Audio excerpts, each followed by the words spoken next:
Boa noite, ouvintes da Rádio Cultura Online Brasil. Boa noite, ouvintes da Rádio Internacional Lusófona.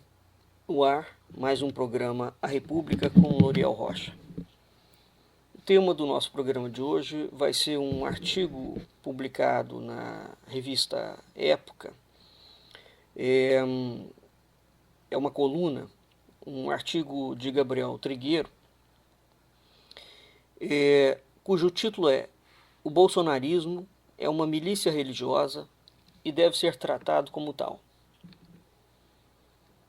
O artigo faz algumas colocações interessantes de uma temática que eu já venho tratando há algum tempo em vários programas, não só na época do Bolsonaro, bem como essa característica de um messianismo político, né, que mistura religião com política.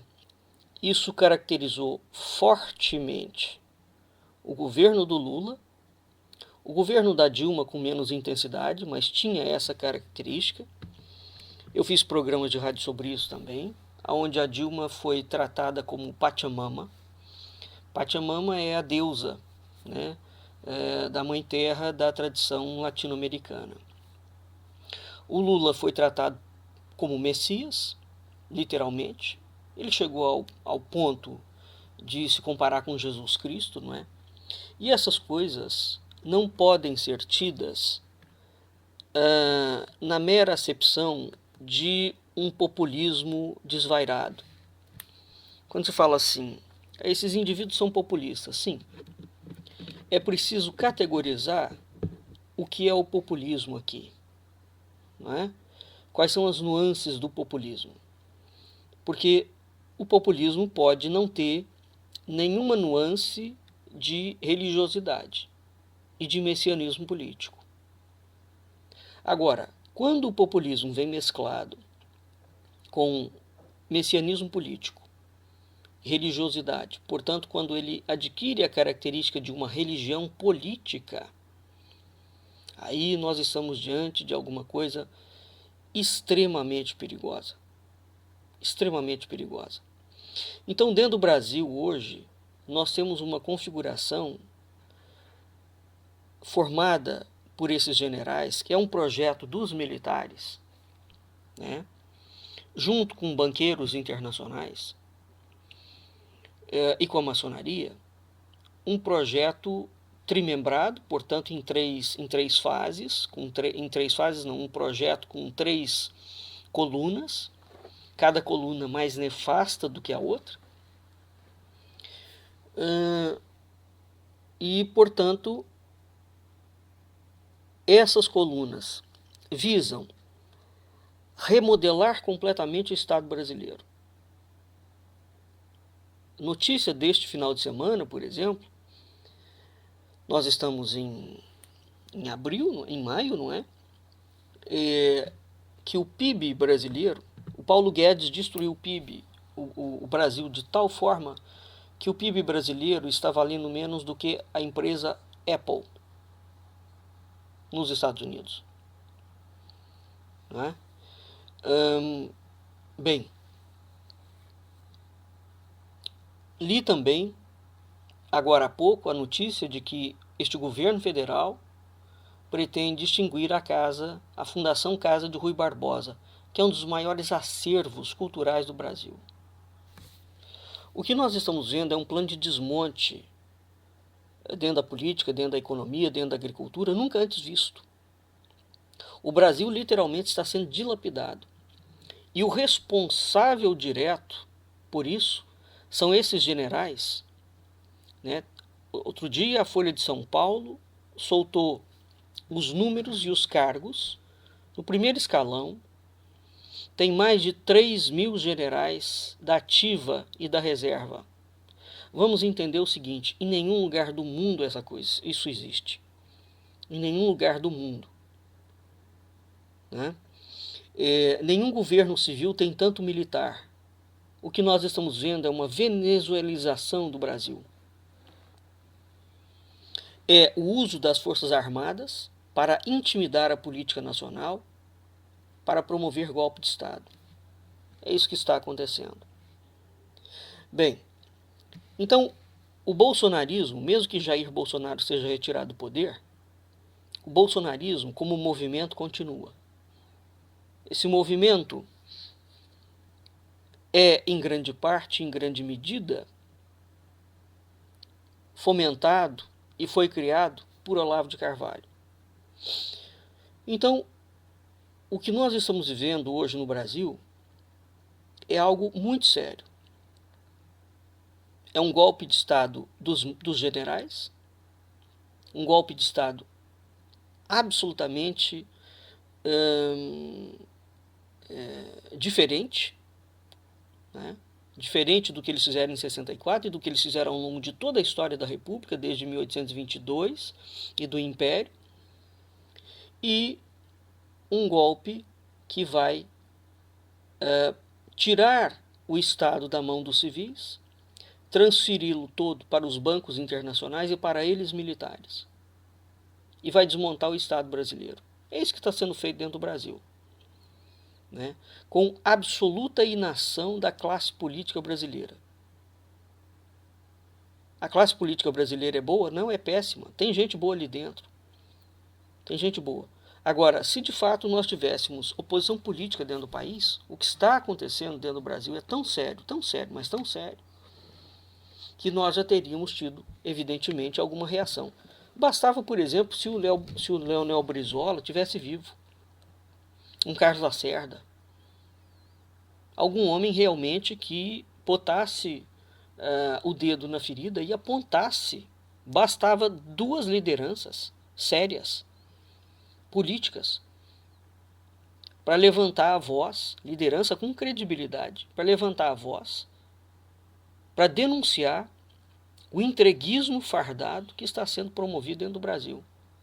Não é só a entrega, é a quebra do Brasil. A partir do momento que uma empresa americana passa a valer mais do que o PIB brasileiro, bem, realmente, né, o dólar está batendo na casa dos R$6 e ninguém fala nada, né? O país quebrado. É o coronavírus. Claro que não. O país já estava quebrado antes do coronavírus. Bem, vamos ao artigo aqui. O bolsonarismo é uma milícia religiosa. Outro dia foi noticiado. Aliás, eles noticiam isso, está público. Uma moça chamada Sarah Winter montou um acampamento dos 300 em Brasília, onde essas pessoas estavam, inclusive, armadas dentro dos acampamentos.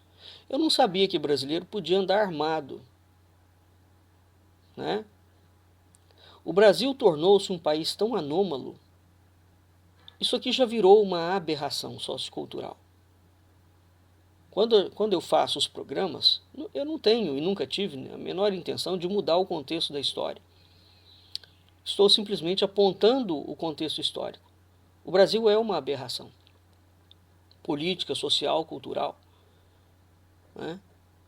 Ninguém pode sair andando armado e dando tiro nos outros, no meio da rua. Ninguém pode montar um acampamento armado no meio da rua. E essas ilegalidades todas vão sendo permitidas. A boçalidade, a agressividade, a infração às leis, tudo vai sendo permitido aqui, como se fosse normal. Não, essa gente é anormal. E esses anormais querem que nós, que somos normais, nos tenhamos como normais, como anormais, e que aceitemos a eles, os anormais, como se normais fossem. Não, eles não são normais. São todos anormais, violentos. Não existe a menor diferença entre o petismo e o bolsonarismo, enquanto movimento revolucionário. E digo mais, o bolsonarismo é infinitas vezes pior do que o petismo. Porque o bolsonarismo, de fato, constituiu-se como uma milícia religiosa. O petismo é uma militância política. Existe um partido político que dá as caras por trás disso. O bolsonarismo não. Teoricamente, é um movimento difuso da população. É uma das maiores mentiras que já foi criado dentro da história brasileira. Nós estamos lidando com gente extremamente perversa, com um altíssimo grau de manipulação cultural, com avançadíssimas técnicas de manipulação de massa e de guerra psicológica. Isso não é uma brincadeira. Vamos ao artigo do Gabriel Trigueiro. O bolsonarismo é uma milícia religiosa e deve ser tratado como tal. Eu vou ler o artigo. À medida que o governo Bolsonaro vai se aproximando das cordas, mais ele acena ao bolsonarismo, fenômeno social, cultural e político maior, muito maior do que o próprio governo. E a sua agenda abertamente hostil ao Estado democrático de direito. No momento, a melhor chave interpretativa do bolsonarismo é lê-lo como uma religião fake, que atua por mimetismo de símbolos, conceitos e narrativas do cristianismo. Ou ainda, trocando em miúdos, o bolsonarismo é o parasita. O cristianismo evangélico especificamente, é o seu hospedeiro. O bolsonarismo é, portanto, aquilo que alguns chamariam de uma religião gnóstica. O tempo todo estamos diante de um cristianismo encenado. Há, por exemplo, um mártir, retratado à perfeição no episódio lá da facada. E há, o tempo todo, a acusação de apostasia. Isto é, aos que abandonam a fé bolsonarista recai, invariavelmente no mesmo fôlego, a acusação de traição.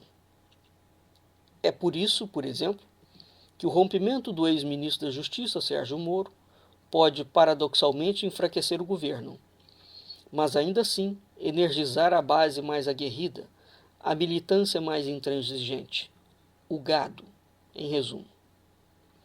E assim o é, porque ele sublinharia essa narrativa tortinha, esse cristianismo encenado, no qual a coletiva de Moro, anunciando a sua saída, para não falar do seu depoimento à Polícia Federal, equivaleria ao beijo de Judas dado em você sabe quem. Na narrativa original dos evangelhos canônicos, 30 moedas de prata. Na narrativa gnóstica bolsonarista, a vaga da cadeira presidencial na próxima disputa eleitoral. É interessante que um livro de 1965, A Revolução dos Santos, um estudo das origens do radicalismo político, de Michael Walzer, seja tão preciso do ponto de vista histórico e filosófico, na descrição e no enquadramento conceitual do que é o fenômeno bolsonarista. O bolsonarismo é, antes de tudo, um argumento radical. Ele é o avesso do que a filosofia política e a teoria política chamam de conservadorismo. E é justamente a partir desse diapasão que ele deve ser compreendido. Em seu livro, Walzer descreve a emergência do puritanismo como uma resposta política radical à desordem. Em sua leitura, o calvinismo é tratado como a primeira expressão moderna da tentativa de se transformar, a partir de uma base ideológica, a ordem moral e política existente. Não era incomum nos séculos XV e XVI observarmos magistrados e reis, amparados por justificativas teológicas, usarem o recurso à violência contra hereges. Ainda assim, havia a teoria cristã da guerra justa, uma forma de limitar os danos e a violência envolvida, bem como de conferir algum critério de civilidade e racionalidade possível em um contexto de guerra. Segundo essa doutrina, uma guerra apenas seria justa quando e se satisfizesse pelo menos 3 critérios. 1. Fosse uma guerra defensiva. 2. Fosse lutada sob o comando de uma autoridade legítima. 3. Fosse conduzida de modo minimamente ordeiro e contido, sem pilhagens, estrupos e mortes desnecessárias. Não demoraria até que essa doutrina, basicamente uma doutrina de política externa, obtivesse ramificações no âmbito doméstico. Isto é, ao descrever as condições necessárias para uma guerra civil, ela descrevia igualmente as circunstâncias nas quais os comandos dos reis poderiam ser legitimamente resistidos. A tirania de um monarca diante de seu povo deveria ser interpretada então como um ato de agressão à ordem moral e legal estabelecida. Logo, quaisquer atos de agressão deveriam ser lidos como um ato injustificado de uma guerra ofensiva.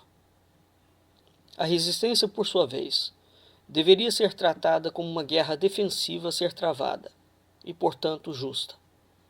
Pensar, por exemplo, na perseguição de Luís XIV aos huguenotes na França. É aí, inclusive, que ocorre o pulo do gato.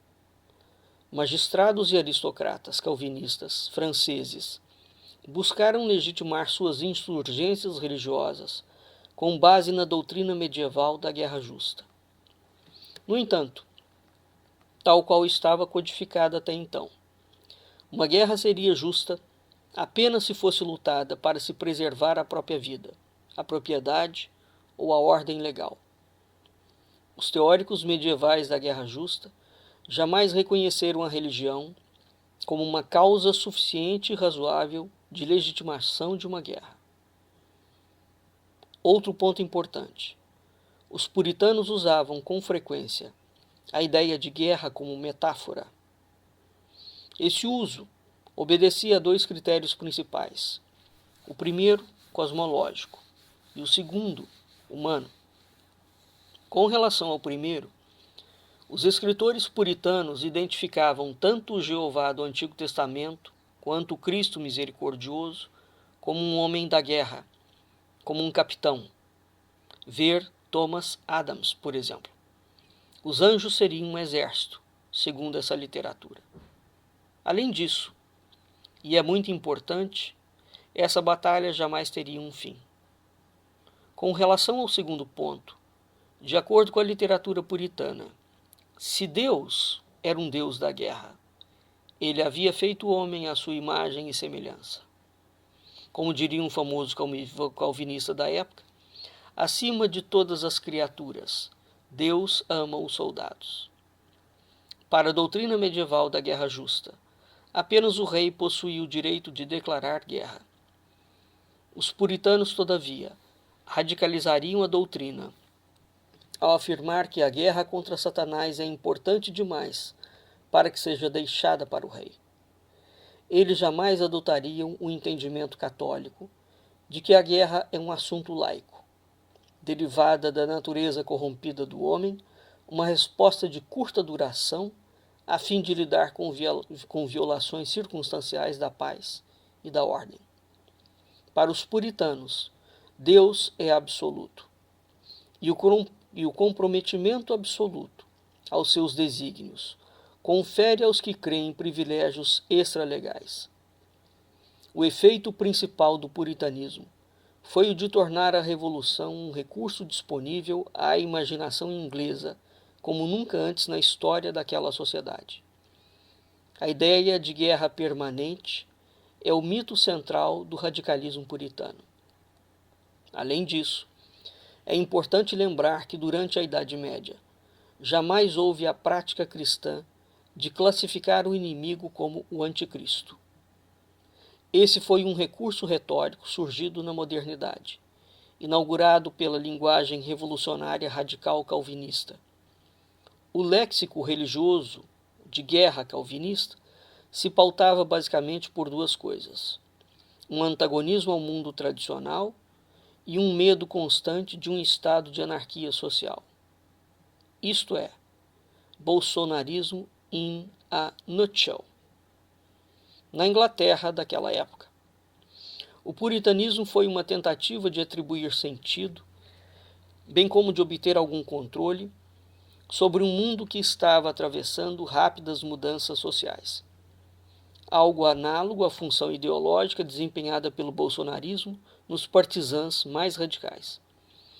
O bolsonarismo, tal qual o puritanismo no interstício de 1530 e 1660, não é uma ideologia conservadora, mas revolucionária.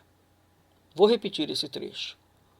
O bolsonarismo, tal qual o puritanismo no interstício de 1530 e 1660, não é uma ideologia conservadora, mas revolucionária.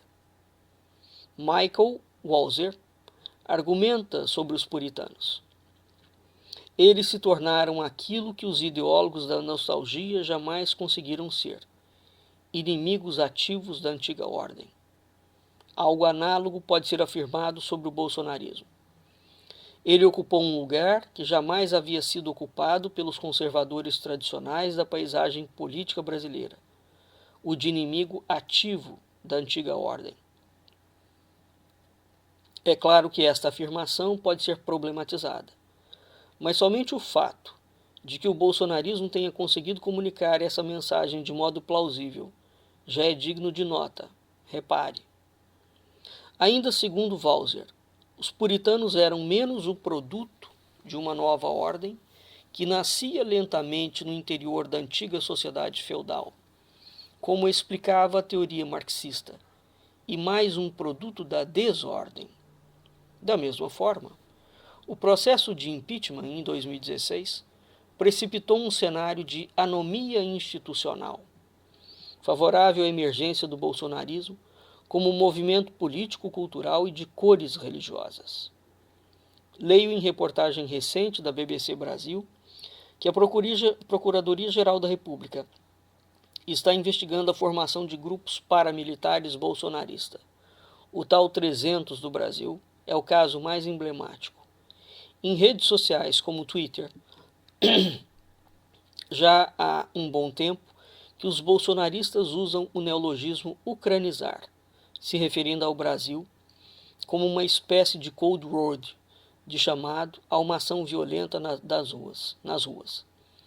Para uma fração do bolsonarismo, raramente uma piada e analisada pela grande imprensa e pela análise acadêmica respeitável, o credo bolsonarista é essa mistura insólita de religiosidade born again, santimônia, desobediência civil e culto à morte. Para essa gente, o ethos bolsonarista é um ethos puritano radical e inequivocamente revolucionário. Uma vez que você o abraça, ou melhor dizendo, uma vez que você se torna um fiel, a história passa a ter sentido e uma inteligibilidade própria. A emergência recente de grupos paramilitares não é acidental, mas um desdobramento ideológico razoavelmente previsível de um credo baseado em violência e radicalismo. A tendência, não se enganem, é piorar. O artigo está bem escrito, tem algumas coisas com as quais, pessoalmente, eu tenho uma visão diferente, mas ele toca em pontos essenciais, os quais é preciso trazer à baila. Esse grupo paramilitar bolsonarista, o grupo dos 300, segundo escreveu a própria Winter no Facebook, ou no Twitter, Olavo de Carvalho foi o mentor e o orientador desse grupo. Quando nós olhamos as fotos, todas as barracas do grupo são iguais. Todas essas barracas são as mesmas barracas que a loja Avan vende. Então, o grupo teve financiamento. Quem está financiando grupos paramilitares para causar a desordem? É interessante, no Brasil, esse falso conservadorismo cristão do bolsonarismo, porque quando o PT botava o MST para fazer todas as bandalhas e os crimes que cometia, de invadir fazenda, de depredar propriedades, de fazer o escambau, não é? O PT era criticado. E claro, tinha que ser. E tem que ser. Porque é preciso, de uma vez por todas, parar de usar a população contra a ordem existente. Não é? Qual é a lógica ética de você pegar a militância política ou civil e de botar as pessoas para depredar patrimônio público? ou para promover derrubada de governo? Nenhuma.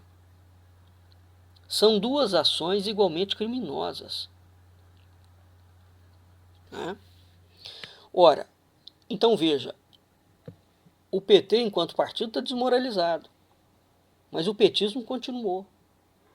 Porque o petismo é um movimento. Bolsonaro pode sair do poder, mas o bolsonarismo é um movimento. Então nós estamos diante de duas coisas distintas. O fato de Jair Bolsonaro não ter partido político não significa nada. Porque o bolsonarismo é um movimento que vai sobreviver a ele. Agora, os artigos que eu tenho lido, e eu já falei em alguns programas, já repeti isso e vou tornar a repetir, quando nós vamos estudar história, aqui ele coloca para a emergência do bolsonarismo o impeachment de Dilma Rousseff. Portanto, um recorte de 4 anos atrás. Não, isso não explica a emergência do bolsonarismo. Né? O impeachment de Dilma Rousseff, evidentemente, é um sinalizador e é uma abertura para algo. Em termos de história de um país, você não organiza, né, não se cria nenhuma mentalidade coletiva em 4 anos. Uma mentalidade coletiva de reação. Né? Para que uma mentalidade se torne uma força coletiva, ela tem que ser criada, gestada, estimulada, pelo menos durante 30 anos. No mínimo. Então vamos ver o que aconteceu. Quando nós pegamos a chamada redemocratização brasileira, nós temos setores da esquerda voltando ao poder. Dentre esses setores da esquerda, nós precisamos de separar a esquerda controlada pelos militares, que foi o petismo, o PT e o petismo, e a direita originária da antiga Arena. Eu torno a dizer que o Brasil nunca teve direita. Porque quando nós vamos chamar de... nem no Império. Quando nós vamos ver o que faz uma direita, né, seja sob um aspecto de conservadorismo, seja sob um aspecto de tradição, que são coisas distintas. A nossa tradição é uma tradição lusitana. A nossa cultura, a nossa herança é lusitana. Portanto, nós não podemos falar em conservadorismo. Conservadorismo é uma herança anglo-saxã. O americano pode falar de conservadorismo, a Inglaterra. O Brasil não pode. Né? Até nisto, essa terminologia foi enxertada. Bem, mas dentro do conservadorismo e da tradição, nós temos um movimento político que tem características e pode se configurar como direita. Então, quais seriam as características de uma direita? Quando nós vamos estudar as características de uma direita, eu já fiz programa sobre isso.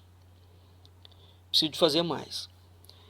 Quando nós vamos estudar o que caracteriza uma direita, nós vamos ver que o Brasil nunca teve direita. Nunca. O Brasil sempre teve esquerda. Uma esquerda de centro e uma esquerda um pouco mais radical. Né?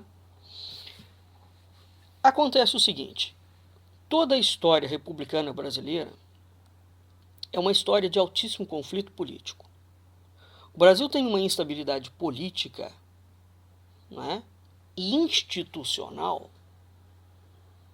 absurda. Quais as lideranças políticas que o Brasil teve? Lideranças mesmo, expressivas. O quê? Getúlio Vargas. O Juscelino foi uma liderança? Não foi, não. Não foi, não. Nunca foi. Carlos Lacerda foi uma liderança? Também não. Um homem que, dentro do seu contexto de época, teve o seu momento, né? Mas liderança com peso, a gente pode dizer que essa memória é só do Getúlio praticamente, e o Lula. Então, em 100 e tantos anos de república, nós tivemos somente 2 lideranças políticas. O resto são os coronéis regionais, locais, né?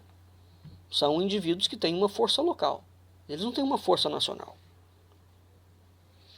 e internacional, né? No caso do Lula, o Lula, inclusivamente, enquanto liderança, ele sobrepujou em muito o Getúlio Vargas. O Lula tornou-se uma liderança internacional, reconhecida, né? Isso é muito grave, hein? Por quê? Veja, nós temos, então, o Brasil é um país que historicamente não tem partido político forte.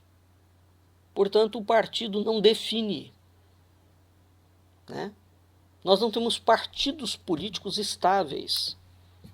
Os partidos mudam de nome o tempo inteiro. Os partidos não têm uma programação. Quando você fala nos Estados Unidos do Partido Republicano, do Partido Democrata, quando você fala na Inglaterra do Partido dos Trabalhadores, né? Do Partido Conservador, quando você fala na Alemanha do Partido Ecológico, quando você fala na França do Partido Comunista, esses partidos têm uma definição estatutária claríssima. Você sabe o que eles fazem, qual é a proposta deles. No Brasil, e eu também já falei muito sobre isso, quando você pega o estatuto de um partido político, sobretudo os partidos atuais, todos eles falam a mesma coisa. Nós nunca tivemos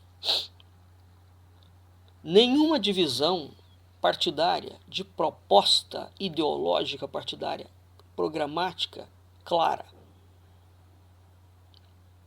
E além de tudo isso, a gente tem o chamado presidencialismo de coalizão, né? O presidente da República do Brasil, ele tem mais poderes que a rainha da Inglaterra, sempre teve. Aliás, os presidentes da República Brasileira, eles têm mais poderes do que teve todos os reis de Portugal e os 2 imperadores do Brasil. Ora, por quê? Quando houve o golpe da independência, a maçonaria centralizou toda a força no Executivo Federal, no caso do imperador. Ela quebrou as câmaras municipais. Eu já fiz muito programa sobre isso no Culturas e Identidades. Bem, então aqui nós temos já algumas questões que devem ser analisadas. O Brasil não tem liderança política forte. E quando nós tivemos essas 2 lideranças, todas as outras lideranças têm que estar submetidas, como se esse líder fosse um rei. Quando você pega nos Estados Unidos, por exemplo, ou em qualquer outro país do mundo, as lideranças políticas lideram aquele momento e elas não abafam o surgimento de outras lideranças. Então, nós não temos figuras políticas fortes, nós não temos partidos fortes, né? O que a gente tem, e existe um outro agravante, os partidos políticos brasileiros são empresas privadas. Eu já fiz programa sobre isso. São empresas privadas, sustentadas com dinheiro público. Essas empresas privadas tornam o dono do partido um homem extremamente poderoso e vendável, porque nós estamos falando de uma empresa. Então a configuração política brasileira é a pior possível. a configuração empresarial brasileira é a pior possível, porque o Brasil nunca teve economia. O Brasil nunca foi um país capitalista. Os ricos brasileiros são ricos. Novamente eu invoco o caso dos Estados Unidos, não porque eu gosto dos Estados Unidos, porque, sinceramente, acho que os americanos têm coisas interessantes, mas têm coisas absolutamente abjetas. Mas existem coisas nos Estados Unidos que vale a pena serem ressaltadas, porque, de fato, os empresários americanos, no início dos Estados Unidos, que fizeram as grandes fortunas no ramo do petróleo, da siderurgia, né, da mineração, né, das ferrovias, esses homens, de fato, foram empreendedores. Eles fizeram dinheiro à revelia do Estado. Eles, de fato, são grandes fortunas, com trabalho. As grandes fortunas brasileiras foram feitas roubando o Estado, usando o Estado. E esse processo agora com Paulo Guedes acentuou-se em 1000%.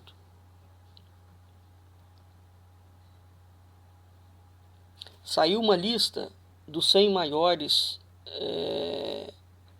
bilionários brasileiros. Todos eles são indivíduos que atuam em bolsa de valor.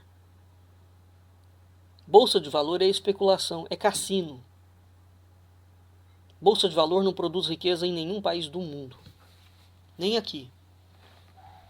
É um jogo de especulador, eles não investem nada. Então não faz a menor diferença a bolsa está alta ou a bolsa está baixa. Ela está alta ou está baixa, ela está boa ou está ruim para quem? Para quem está especulando. O especulador não é investidor, ele não é empresário, ele não trabalha, ele não produz. Ele vive de especulação, de roubo, de rapinagem. Isso é um fenômeno típico do século XX. Né? Esse tipo de parasita, sanguessuga, que parasita um outro sistema, entende como o sistema funciona e vai parasitando ele cada vez mais, até matar o sistema por inação. Então o Brasil é tocado por parasitas. Esses parasitas do setor empresarial parasitam o setor político. E existe um terceiro tipo de parasitismo, que é o parasitismo militar. Porque existe um projeto do Exército Brasileiro, eu venho falando demais sobre isso, de ser o condutor da estrutura política brasileira. E é isto que viabilizou o governo do Jair Bolsonaro. Então veja, voltando aqui, quando você fala que o bolsonarismo surgiu no impeachment de Dilma Rousseff, não surgiu. O impeachment da Dilma Rousseff foi uma porta, um marco, mas o movimento não surge ali não. E tampouco o movimento surge porque o povo está chateado com a esquerda. Então vamos lá. O Brasil historicamente não tem liderança política e não tem partido político e não tem ideologia política definida. Tudo pode aqui. A esquerda faz coisa da direita, a direita faz coisa da esquerda. Né? Tanto é que a gente não consegue definir, sobretudo o público leigo, qual é a proposta de um candidato. O que ele vai fazer. Porque não há diferença mesmo. Né? Então, esse quadro histórico é um quadro histórico de mais de 100 anos. É preciso entender que quando você vai acumulando uma sequência de malfeitos, aquilo torna-se uma mentalidade política, social, cultural. Certo? Eu vou dar outro exemplo de outra forma. Se você tem um pai que grita o tempo inteiro para educar os filhos e que bate na mãe, os filhos terão a tendência a repetir esse comportamento que ele vê dentro de casa. Porque criou-se uma mentalidade, é o referencial dele. O que vocês acham, vocês caros ouvintes, alunos, que aconteceu com a mentalidade da população brasileira como um todo, com 100 anos de desmando e de corrupção. É disso que eu estou falando. Então há uma mentalidade que vem sendo criada há muito tempo. Uma mentalidade de interferência das Forças Armadas. Veja, quando o Brasil passa por qualquer problema político, qualquer, menor que seja, as Forças Armadas fazem das suas, instigam os seus agentes dentro do campo político e financeiro e empresarial para chamar a elas, Forças Armadas, para atuar, para intervir dentro da política. Porque, segundo eles, não há partido político forte. Então nós temos um governo de civis que não consegue lidar com os problemas civis. Ora, se o governo civil não consegue lidar com o problema civil, a saída não é chamar o militar. Se o governo civil não consegue lidar com problemas civis, então tem que surgir de dentro do governo civil a saída para lidar com o problema civil. É exatamente esse o ponto. E as pessoas não querem ter paciência, né, e não querem passar por agruras e querem resolver os problemas de supetão. E é por isso que o Brasil descamba cada vez mais para o buraco. Né? Ora, vamos dar um pulo. Quando os militares saíram do poder, eles foram obrigados a entregar, porque eles faliram o Brasil e eles não queriam que a falência explodisse no colo deles, e eles fizeram a falência explodir no colo do José Sarney. Não é? Eles seguraram a bomba que eles tinham explodido o Brasil por 20 anos. Também já fiz programa sobre isso. E eles entregaram o Brasil falido para o Sarney e para os governos dos civis que assumiram depois de 1985. Bem, os civis conseguiram colocar uma constituição, fazer algum processo de redemocratização. Houve coisas muito boas que foram feitas depois da saída do regime militar. Né? E houve coisas péssimas. Continuou esse esquema de não haver uma definição política e foi criado uma esquerda falsa. Uma esquerda que, na verdade, obedece aos militares, que é o PT, que controlou todas as outras esquerdas, envolveu todo mundo num esquema de corrupção gigantesco, que sempre existiu. Diga-se, o que não havia era o foco da imprensa em cima daquele esquema. Fernando Collor foi tirado do poder exatamente porque ele não queria aderir ao esquema do mensalão que já corria lá dentro. Tá? Então aquilo que vai explodir no governo do Lula, no governo Fernando Henrique também. E os escândalos de roubalheira dentro do governo Fernando Henrique? Foram inúmeros, todos eles abafados. Então o que foi acontecendo é que esses políticos e a classe empresarial brasileira, eles foram fazendo todos os desmandos possíveis e imagináveis. E a mídia foi publicitando esses desmandos, parte dos desmandos, de uma forma absolutamente controlada. É preciso lembrar que o Fernando Henrique Cardoso é filho de general. Ele é militar também. Ele é de família de militares. Né?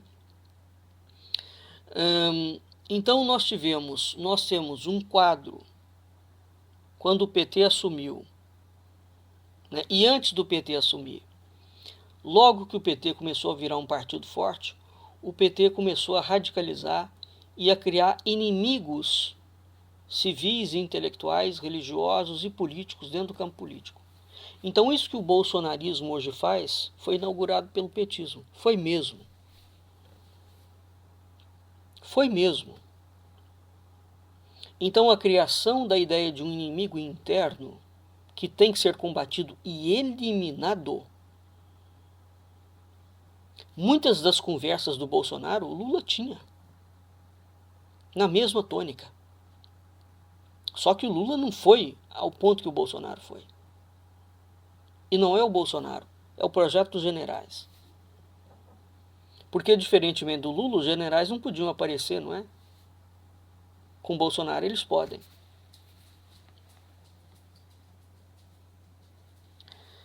Então, esse fenômeno de transformar a sociedade num campo de batalha, num campo de guerra, que tem uma agenda hostil ao Estado Democrático de Direito. Quantas vezes o Lula agrediu o Estado Democrático de Direito? E a Dilma Rousseff? Inúmeras. Inúmeras. Quantas vezes o petismo e o lulismo, através de mimetismo de símbolos, de conceitos e narrativas do cristianismo, olha as falas do Frei Beto em relação ao Lula, propuseram que eles eram uma religião política. O comunismo é uma religião política. O nazismo foi uma religião política. O fascismo é uma religião política. Agora, o comunismo, com todas as letras, é uma religião política. Então, o bolsonarismo é uma religião gnóstica. Esse é o cerne do discurso do Gabriel Trigueiro. E, nesse aspecto, ele está correto. Agora, o que falta a esses artigos, eu não sei por que eles não falam, ou por incúria, ou má fé, ou incultura, não faço a menor ideia. O Bolsonaro não é o personagem principal aqui. O Bolsonaro é um títere. É claro que ele tem uma agenda própria. Mas o grande mentor por trás desse esquema todo são os militares. Olavo de Carvalho tem uma agenda própria, né? Então o bolsonarismo é uma milícia religiosa que tem por trás dele vários interesses. Vários interesses completamente distintos que estão atuando em conjunto na execução de uma agenda satânica dentro do Brasil. Quando eu digo satânica, é satânica mesmo, no sentido de ser uma religião gnóstica, no sentido de utilizar a religião para politizar uma temática, para criar um Estado teocrático. A favor de quem? Então, o que a gente tem hoje, de fato, é um mimetismo dentro de um fenômeno populista, de controle de massa, que é dirigido por 3 agentes distintos: os militares, a maçonaria e a banca internacional. Esses são os 3 grandes planos, são os 3 grandes poderes que atuam no Brasil atualmente. O olavismo cultural vem sendo denunciado pelo professor João César de Castro Rocha, que entendeu que por trás da guerra cultural de Olavo de Carvalho, nós temos um fenômeno muito mais profundo ligado à doutrina de segurança nacional militar, que é a criação de um inimigo. Então isso que o João César de Castro Rocha fala, né, do perigo da doutrina de segurança nacional dos militares e da aplicação dessa doutrina dentro da política brasileira, eu venho falando há muito tempo. Há muito tempo. Não é? E fiquei muito feliz quando vi que o Dr. João César percebeu isso também. E é preciso que se fale. O Reinaldo de Azevedo vem falando de alguma forma dos militares. Ou nós trazemos os militares para o campo do discurso, ou de fato, essa súcia, essa malta, essa quadrilha fardada, é uma quadrilha que tem um projeto de poder nefasto, que está destruindo o Brasil, desgraçando o Brasil. Essa súcia fardada maçônica tem que ser deposta. E tem que ser apontada como um dos agentes, um dos maiores e piores agentes que atentam contra o Estado democrático de direito. Torno a falar. José Murilo de Carvalho dizia que o exército é o maior poder desestabilizador da República. E ele estava absolutamente correto.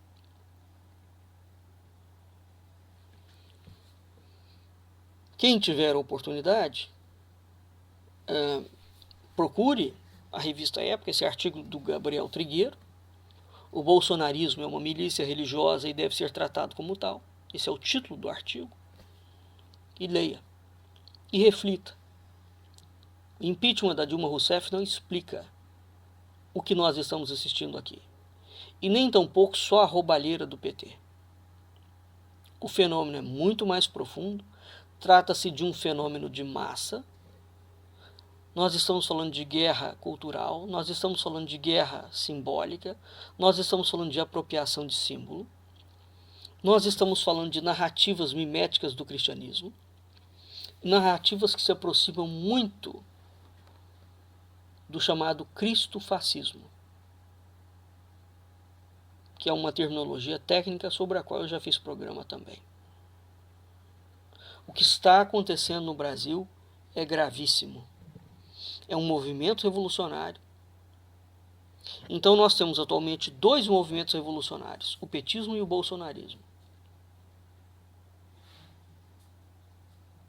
Qual é a opção política para o Brasil? Nem petismo, nem bolsonarismo. Ambos são a dupla face de uma mesma moeda. Quem está por trás desses movimentos, que é uma religião política? Os militares, o sistema financeiro internacional e a maçonaria. Eis o ponto. Bem, nós vamos ficando por aqui e até o próximo programa A República.